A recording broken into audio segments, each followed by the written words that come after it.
À peu près 5 jours, pour la première fois de ma vie, j'ai parlé avec un millionnaire.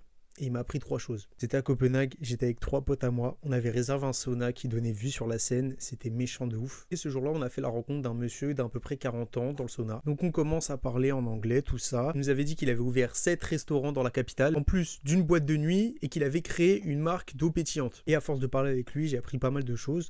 Notamment la première, c'est qu'il faut continuer les études. Il avait fait une école de commerce et ce qu'il nous avait dit, c'est que s'il avait pu réussir, c'était en grande partie grâce aux contacts qui s'étaient faits dans sa jeunesse pendant ses études. Aujourd'hui, sur les réseaux, tout pousse à croire que faire des études, ça sert plus du tout à rien. Même si le conseil il venait d'un boomer, je pense que même si on veut entreprendre, faire des études, ce sera toujours utile. Ensuite, il y a un truc que j'ai bien retenu, c'est qu'il fallait faire quelque chose qui nous plaisait. En tout cas, en tant qu'entrepreneur. Parce que c'est qu'en faisant quelque chose qui nous plaît qu'on peut s'assurer qu'on va jamais abandonner sur le long terme. Pour un business, essayer d'entreprendre, c'est excellent. Mais ce sont des choses qui demandent d'avoir énormément de patience. Travailler sur quelque chose qui nous tient pas à cœur, c'est le meilleur moyen d'abandonner un jour. Après, aimer ce qu'on fait, ça peut être propre à chacun.